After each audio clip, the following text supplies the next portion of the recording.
on a récupéré des modèles numériques accessibles sur Internet. En fait, il y a des gens qui, lorsqu'ils découvrent des fossiles à l'heure actuelle, ils les numérisent et puis ils rendent ça accessible sur Internet. Aujourd'hui, on a amené un certain nombre d'impressions 3D qui ont été réalisées au Fab Lab de Nîmes pour illustrer un petit peu les grandes étapes de la préhistoire.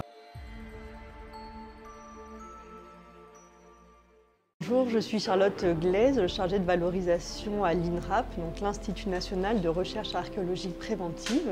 L'INRAP est un institut de recherche qui s'attache à faire des opérations de terrain, de l'archéologie de terrain en amont de l'aménagement du territoire, de la recherche post-fouille et également de la valorisation de cette recherche. Nous allons donc présenter un module en collaboration avec le Fab Lab de Nîmes entre origine de l'humanité et nouvelles technologies.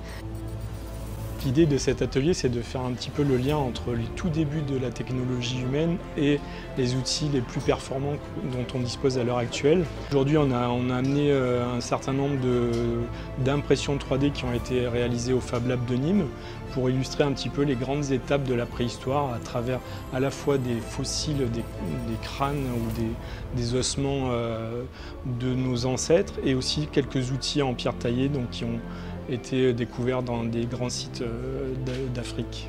Donc c'est assez intéressant de pouvoir montrer au public cette possibilité-là d'imprimer un crâne d'Australopithèque ou d'Homo naledi en l'occurrence directement à l'autre bout du monde avec juste un fichier numérique qui voyage. Les fichiers numériques sont intéressants au niveau de la recherche parce que ça permet très facilement d'échanger entre spécialistes. En fait, si on veut voir les originaux, c'est un peu compliqué parce qu'ils sont souvent conservés dans les musées des pays d'origine et puis il faut des autorisations spéciales, c'est quand même assez compliqué.